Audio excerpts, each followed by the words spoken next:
आदाब दोस्तों, मेरा नाम है आफ़ताब और आज की इस वीडियो में हम जानेंगे कि CRRT क्या होती है, रेनल रिप्लेसमेंट थेरेपी क्या होती है। जब किडनी अचानक से हमारा एकदम ख़राब हो जाती है और पेशेंट क्रिटिकल इल होता है, हेमोडायनेमिक अनस्टेबल होता है, तो हेमोडायलिसिस पॉसिबल नहीं होती है।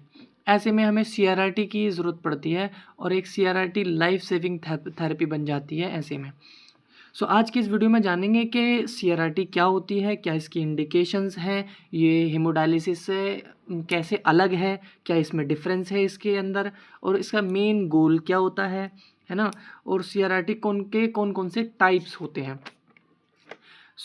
अगर हम इंडिकेशंस की बात कर लें तो इंडिकेशंस के अंदर AKI मतलब एक्यूट किडनी इंजरी जिनका जो पीएच है या फिर किडनी का ओलिगोयूरिया है, एनयूरिया हो गया उसके अंदर, है ना? क्रेटिनाइन बहुत ज़्यादा बढ़ रहा है और यूरिया बहुत ज़्यादा बढ़ रहा है, स्पेशली ऐसे पेशेंट जिनको सेप्सिस है, मल्टी फेलर ऑर्गन है, मल्टीपल ऑर्गन फेल हो गए हैं, है ना? और या फिर फ्लूइड ओवरलोड हो गया है, पल्मोनरी एडिमा है, जनरलाइज्ड एडिमा है, तो उस कंडीशन में हम सीआरआरटी करेंगे।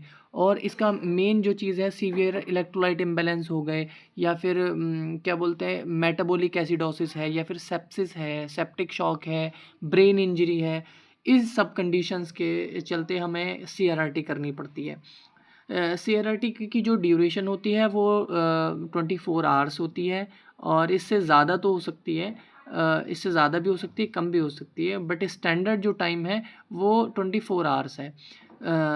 तो जो यूजुअल इंटरमिटेंट हेमोडायलिसिस होती है उसकी जो ड्यूरेशन रहती है हमारी वो सिर्फ़ और सिर्फ 4 घंटे की होती है, बट इसमें 24 आवर्स चलती है। इसका पहला जो टाइप है, अगर हम टाइप्स की बात कर लें तो स्लो कंटीन्यूअस अल्ट्रा फिल्ट्रेशन, जिसको हम स्कफ भी बोल देते हैं। इसके अंदर इसके अंदर फ्लूइड ओवरलोड है विदाउट यूरेमिया, है ना? इलेक्ट्रोलाइट इम्बैलेंस है, तो हमें क्या होता है कि हमें फ्लूइड को रिमूव करना पड़ता है। फ्लूइड रिमूव करना होता है तो जितना भी हम पेशेंट के अंदर से फ्लूइड निकालेंगे उतना ही एफ्लुएंट बैग के अंदर हमारा वो फ्लूइड प्रेजेंट होगा। इसमें कोई रिप्लेसमेंट के फ्लूइड की कोई ज़रूरत नहीं पड़ती है, ना डायलिसिस की ज़रूरत पड़ती है। इसमें सिर्फ हमारा जितना अल्ट्रा फिल्ट्रेशन होती है और जितना भी हमारा फ्लूइड निकलता है पेशेंट की बॉडी से वो एफ्लुएंट फ्लूइड में एफ्लुएंट बैग के अंदर प्रेजेंट होता है। इसमें जो इसका जो प्रिंसिपल है वो अल्ट्रा फिल्ट्रेशन है, जैसे कि आप देख सकते हैं कि स्लो कंटिन्यूस अल्ट्रा फिल्ट्रेशन है। इससे याद रखेंगे कि अल्ट्रा फिल्ट्रेशन है इसके अंदर, तो इसके अंदर जो प्रिंसिपल यूज़ हो रहा है वो अल्ट्रा फिल्ट्रेशन है। इसके अंदर जो ब्लड फ्लो रेट रहेगा वो 80 से 200 ml पर मिनट रहेगा और अल्ट्रा फिल्ट्रेशन रेट जो रहेगा वो 20 to 100 ml पर आवर रहेगा, है ना? नेक्स्ट हम चलते हैं CVVH की तरफ। CVVHD मतलब कंटिन्यूअस वेनोवेनस हेमोफिल्ट्रेशन। इसके अंदर क्या होता है कि ये टाइप्स हैं CRRT के ही। हम जब आप स्टार्ट करेंगे CRRT को तो उसी के अंदर हमें ऑप्शंस मिल जाते हैं कि आप CVVHD करना चाहते हो या फिर CVVH करना चाहते हो, स्लो कंटिन्यूस अल्ट्रा फिल्ट्रेशन करना चाहते हो, जो भी करना चाहते हो उसके अंदर आपको 4 ऑप्शंस मिल जाते हैं। जो भी आप सेलेक्ट करोगे CRRT उसी के अकॉर्डिंग शुरू हो जाएगी। तो अभी ये जो CVVH है, अगर इसके अंदर बहुत ज़्यादा पीएच अनबैलेंस है, मतलब ऐसी मेटाबॉलिक एसिडोसिस है या फिर एल्कलोसिस है, सीवियर एल्कलोसिस है, सीवियर एसिडोसिस है, इलेक्ट्रोलाइट इम्बैलेंस है, तो ऐसी कंडीशन में प्रेफर की जाता है कि हम उस पेशेंट को CVVH करें, कंटिन्यूस वेनोवेनस हेमोफिल्ट्रेशन करें हम। इसके अंदर क्या है, रिप्लेसमेंट फ्लूइड की हमें इसमें ज़रूरत पड़ती है। रिप्लेसमेंट फ्लूइड जितना भी हमारा पेशेंट के बॉडी से हम अल्ट्रा फिल्ट्रेशन निकालेंगे, एफ्लुएंट बैग में क्या क्या होगा, जो फ्लूइड हम निकालेंगे अल्ट्रा फिल्ट्रेशन वो एफ्लुएंट फ्लूइड के अंदर होगा और जो रिप्लेसमेंट फ्लूइड हम दे रहे हैं पेशेंट को वो भी एफ्लुएंट फ्लूइड के अंदर होगा, बैग के अंदर होगा। तो इसमें देख लेते हैं कि ब्लड फ्लो रेट जो है हमारा 80 से 200 ml पर मिनट रहेगा और हमारा अल्ट्रा फिल्ट्रेशन जो रहेगा 20 to 100 ml पर आवर रहेगा। नेक्स्ट हम चलते हैं, तीसरी जो टाइप है इसका कंटिन्यूस वेनोवेनस हेमोडायलिसिस। आप हेमोडायलिसिस के बारे में तो शायद जानते ही होंगे, नहीं भी जानते हो कोई बात नहीं। हेमोडायलिसिस जैसे जहाँ पर लफ्ज़ आ जाता है वहाँ पे तो डायलिसिट की हमें ज़रूरत पड़ेगी ही पड़ेगी। आप इससे याद कर सकते हैं कि अगर हेमोडायलिसिस है उसमें डायलिसिट हम यूज़ ही करते हैं, तो इसमें भी हमें डायलिसिट का यूज़ करना पड़ेगा। तो हेमोडायलिसिस इसमें रिप्लेसमेंट फ्लूइड की कोई ज़रूरत नहीं होती है। इसमें क्या है ना, डायलिसिट फ्लूइड जो चलता है हमारा, जो रन करता है डायलिज़र के अंदर, वो काउंटर करंट चलता है, को करंट नहीं चलेगा। जिस डायरेक्शन में हमारा ब्लड रन कर रहा होगा डायलिज़र में, उसके अपोजिट हमारा डायलिसिट रन कर रहा होगा। इसके डायलिज़र के 2 कंपार्टमेंट होते हैं, एक ब्लड कंपार्टमेंट एंड डायलिसिट कंपार्टमेंट। सो जो डायलिसिट कंपार्टमेंट है, जैसे कि यहाँ आप देख सकते हैं कि ये नीचे से जा रहा है और ऊपर से निकल के बाहर हमारा एफ्लुएंट बैग में कलेक्ट हो रहा है यहाँ पे आके। और हमारा जो ब्लड है, ये जो एरो आपको दिख रहे हैं, ये हमारा दर्शा रहे हैं कि ब्लड कहाँ से आ रहा है। ये डायलिसिट शो कर रहा है और ये ब्लड शो कर रहा है।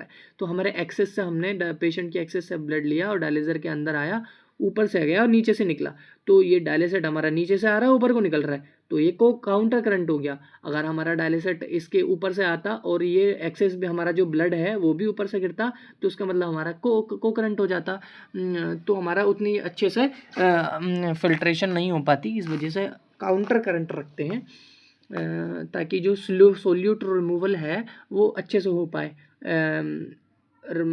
तो नेक्स्ट हमारा इसमें जो ब्लड फ्लो रेट रहेगा उसमें 80 से 200 ml पर मिनट रहेगा। अल्ट्रा फिल्ट्रेशन रेट इसमें आ जाएगा हमारा 20 to 100 ml पर आवर, है ना। और डायलिसिट का भी रेट्स देख सकते हैं आप। बेहतर होगा कि साथ के साथ आप इसको लिखते चलें या फिर कहीं नोट बना लें, ताकि आपको याद रहे।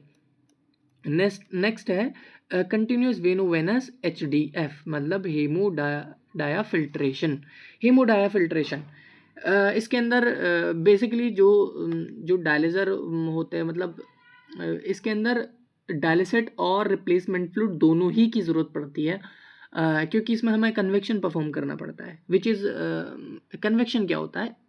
कन्वेक्शन होता है कि जो हमारा जो सोल्यूट रिमूव होंगे वो हाइड्रोस्टैटिक प्रेशर के थ्रू होंगे।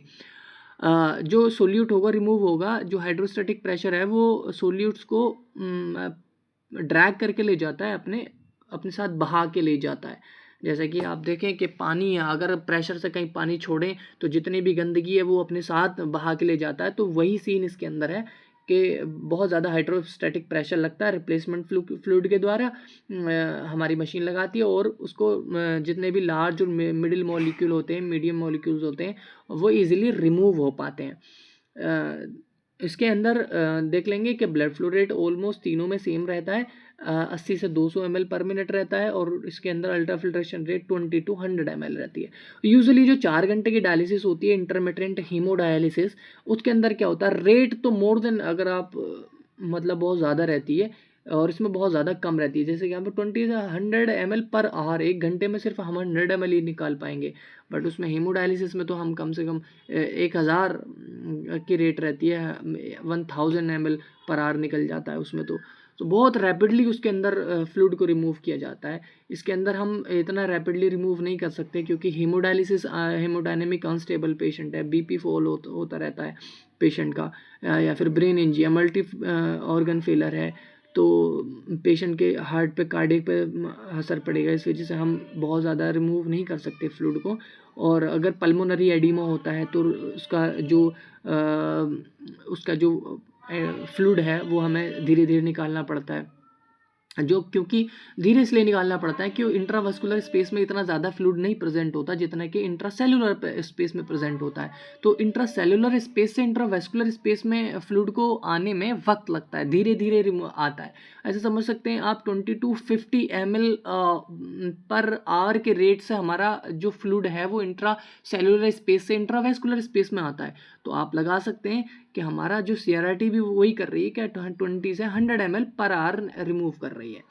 तो इस वजह से हमें अब इंट्रावास्कुलर स्पेस में तो वाटर होता नहीं है, इंट्रासेलुलर स्पेस में होता है, इसलिए हमें CRRT करनी पड़ती है। अगर हम इंट्रावास्कुलर स्पेस मतलब वास्कुलर में जितना भी वाटर है अगर हम रिमूव कर देंगे तो पेशेंट ऑब्वियसली हाइपो में जाएगा, कार्डियक हाइपोपरफ्यूजन होगा, इसलिए हमें CRRT करनी पड़ती है। थैंक यू दोस्तों, मेरा नाम है Aftab. Thank you so much for watching this video. Share and subscribe this video, and अपने दोस्तों को में शेयर करें। अगर वीडियो अच्छी लगी है तो लाइक करें, सब्सक्राइब करें। Thank you so much.